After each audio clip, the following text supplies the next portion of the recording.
guys, it's Ariana. Welcome back to my channel. So for today's video, we're going to be reading some more scary stories. As per usual, I have my wicked candle in here making the whole room smell like caramel apples. So if you guys recognize this eye look, I literally just finished filming one of my updates to the something really strange is happening in my apartment. So this is the same day. I'm just filming another video because on Wednesday, I am going to be a little bit too busy to film. So this is pre-recorded, but that's okay. Anyway, it's only like pre-recorded by one day. So I'm going to be reading my emails. So I have a bunch of emails from you guys and I got a bunch from one person and there's like 3 different emails and I'm gonna read them all. So I'm hoping this video is a little bit longer and I hope these stories are really creepy because I haven't actually read them yet.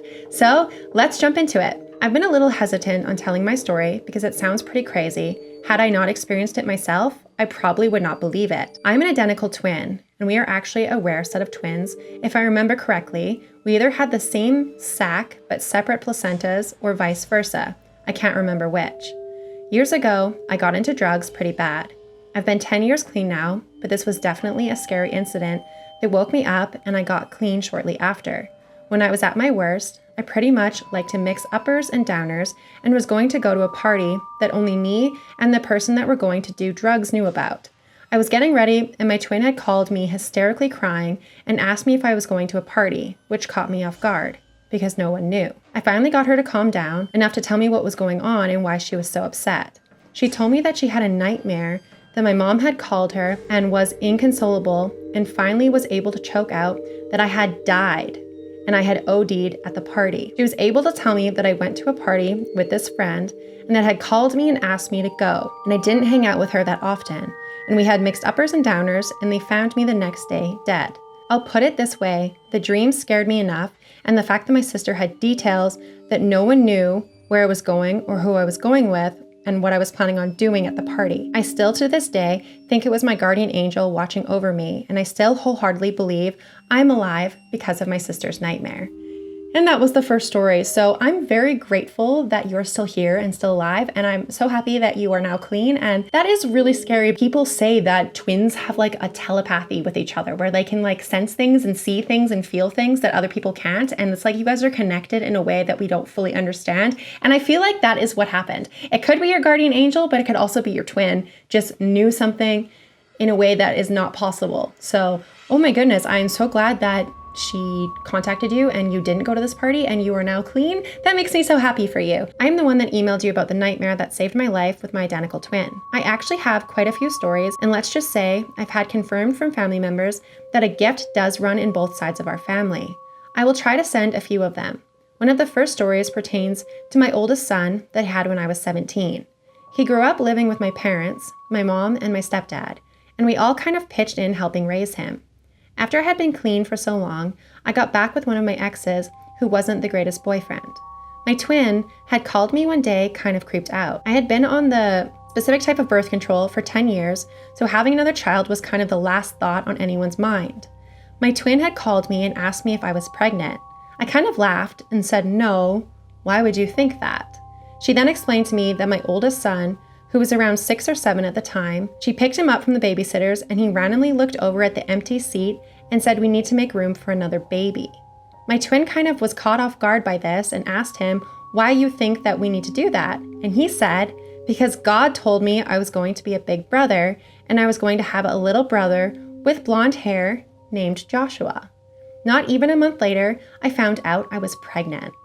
Granted, my oldest son kind of picked his name, and I had to go with it because of what he had said, and his dad had fought me the whole way on it. But the weirdest part of the story is that my youngest son's dad, their side of the family, there's no boys.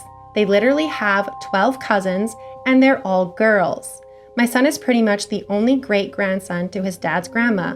Like, the odds of me having another boy are slim to none. I know everyone says this is crazy, and I can't explain how little the odds were for me to have a boy. He actually has 3 baby moms, and he has a girl with all of them except for me.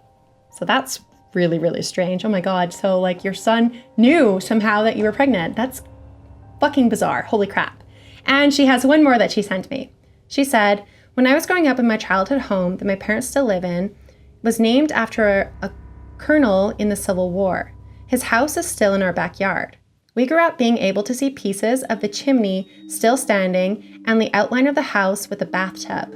I found out years later that my parents admitted all of us kids described the exact same man in the mirror in our laundry room, watching us do laundry. After looking into it, we found out that it was the colonel our road was named after, and I never got a bad feeling from him, but I always got the impression that he was protecting us from something in my parents' woods that was not good. Even as an adult, I will not go into my parents' woods by myself. You couldn't pay me enough money to go in there. My brother has even had encounters that have scared him enough he doesn't like to talk about it to this day and doesn't like the woods either. He's the type of brother, he would wear a Halloween mask and hide in the woods just to scare the crap out of us. Another story is I've always been able to see shadows or ghost people. A few years ago, shortly after I had my youngest son, I moved into an apartment by myself after I left his dad. I always got a bad feeling from the apartment, which was a building over from the one I had with my youngest son's dad. One night, I had walked past the spare bedroom, which was set up like a bedroom, and I swear, I remember seeing a black-haired girl that looked like the girl from The Ring, with her head tucked between her legs. After that incident, the spare room door stayed closed.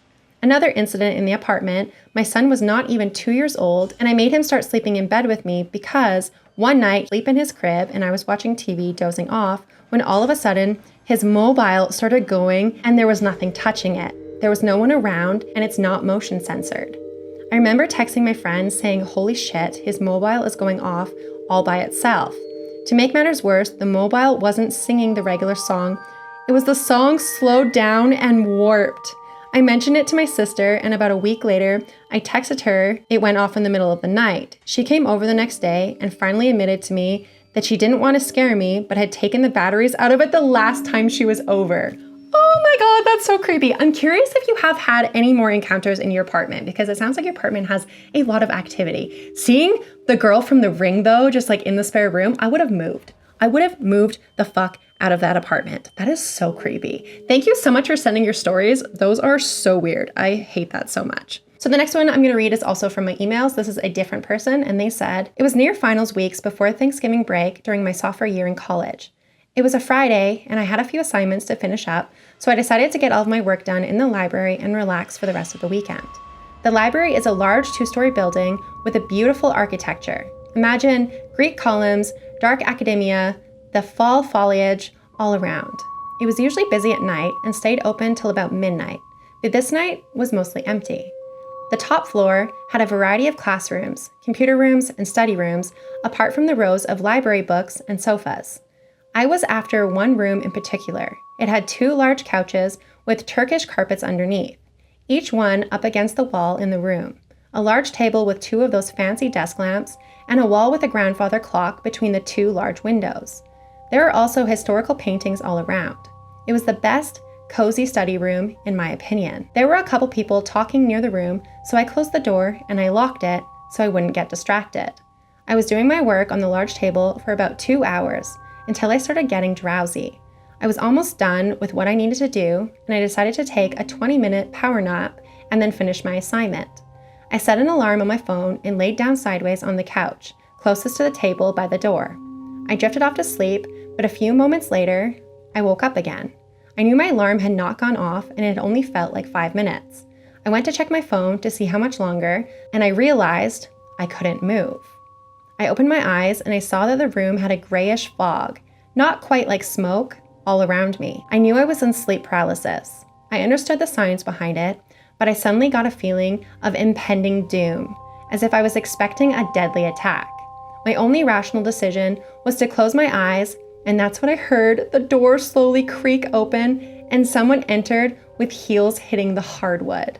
I could hear them walk over to the table and my papers being moved around. I was worried that whatever it was would take my laptop, but then I remembered I locked the door and I didn't hear keys unlocking the door, plus the feeling of dread and anguish couldn't have been a person. I then felt it getting closer to me as if it were leaning over my head, staring down at me. I kept reminding myself it was all a hallucination, but I felt more like a feeling you get when you know someone is in the room with you or if someone is leaning over your shoulder. My chest was getting tighter and I was afraid of trying to move, but also afraid of what would happen if I continued lying there. I started counting, but that was no use. I then started praying and was able to move my toes, and I started forcing every muscle in my body to move. I jolted off the couch and ran towards the door. It was still locked. I ran out of the room and I ran into a friend downstairs. I told them what had happened and asked if they could accompany me back upstairs so I could get my stuff to leave. There was no one else upstairs and my notes and papers were not in the order I had left them. There were no fans in the room, the windows were both shut and locked, and the AC vent was on the opposite side of the room from where the table was, so it couldn't have been some gust of wind. I never sat alone in that room again. Oh my god, that's so creepy. I hate that your papers weren't in the same order, so like it wasn't a hallucination. There was something in the room with you. Oh my god, sleep paralysis creeps me the fuck out. I've only ever experienced it once, and I was in my parents' house, so the house that I grew up in. I was laying in bed, and I was facing the window, so I was like facing the door. I was facing the wall away from the door, and my door was closed, and I was laying in bed, and I couldn't move, and I felt and heard something walk across my floor and stand behind me and breathe in my fucking ear for like a solid minute, and then I was finally released from the sleep paralysis, and I spun around, and there was nothing there. That was the only sleep paralysis I've ever experienced in my life, but it was the most terrifying experience I've ever had.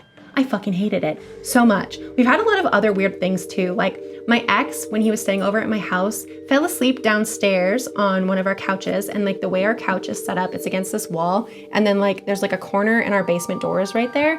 And he heard something come up the basement, like from the basement, come up, open the door and like pull on his legs. And he was asleep.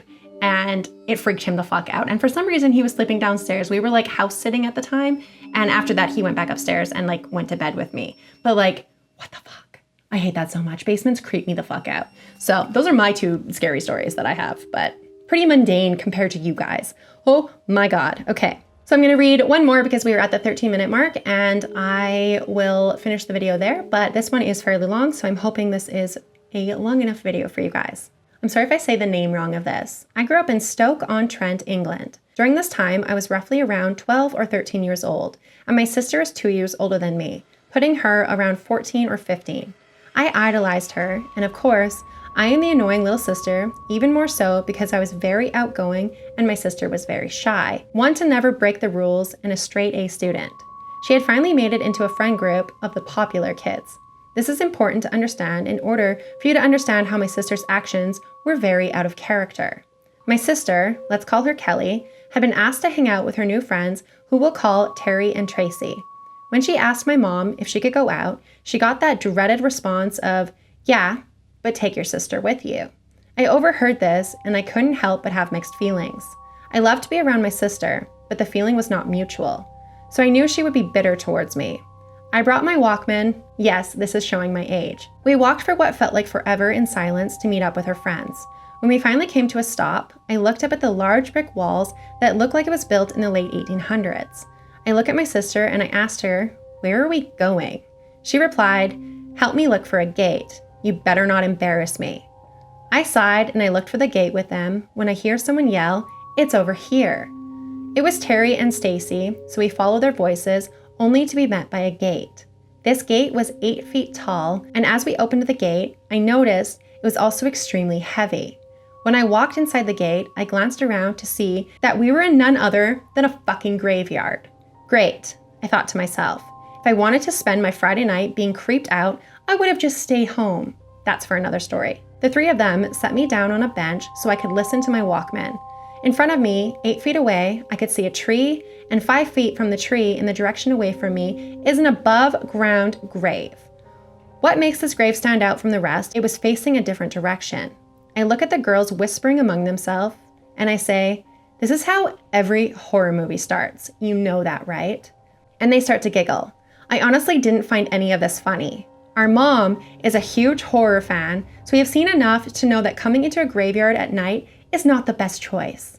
I look around for all of the exits I can find. To my left are gravestones that are falling apart and have clearly been there since around the 1900s or earlier. To my right, I see bushes and trees with overgrown grass, and behind the bushes sits an old church. The church doors and windows were boarded up. My sister and her friends walk over to the church to check around and see Terry, who is the leader of their group, holding a homemade Ouija board. Oh no, this is not going to end well, I mumbled under my breath. I guess their plan was to go inside the church and use the Ouija board. However, the church was locked up tight. I hear Terry say, "Let's do Molly Lay." Stacy, with a very distraught tone, replied, "No. I said I would come with you, but I don't want to do that." Now, I was worried, as I take out one of my headphones to listen to the full conversation. Kelly chimes in with her trimmed voice and asks what Molly Lay is. Terry's eyes widen and brighten as she walks over to the above-ground grave. Not what, who. She was a witch. We walk around her grave and the tree and say, Molly Lay, chase me around the apple tree." I thought to myself, Kelly's not this stupid. She's going to say, "Let's leave." I was wrong. Oh no, I was wrong. Her desire to make friends outweighed her logic and safety at this moment. As I mentioned before, my mother loves horror and we have plenty of ghost stories. So why would she just not have taken us home? This choice would soon be something she will regret for the rest of our lives. As I sit there listening to them chant this rhyme over and over as they circle the grave and the tree, my music stopped and my sister started to wander from the little circle towards the church, her gray blue eyes looking more gray than normal and glazed over. Her face is motionless as she steps one foot in front of the other towards the church. The church that now out of nowhere has an open door. Everyone in the group had checked that there was no way into the church, but now there was an open door and my big sister was headed towards it. Both the girls are yelling at Kelly with no response. They ran up to her trying to pull her away. It was as if they didn't even exist. As she got closer and closer to the church, we were all now dragging her away and out of the graveyard. As we step outside the graveyard, we hear the door of the church slam shut and my sister coming in a complete daze, unsure of what was going on, and we had to explain. The only thing she was sure of was her pain in her legs. After her pain did not go away, we eventually took her to the doctor and found out that she is now bow-legged with no explanation as to how or why this happened.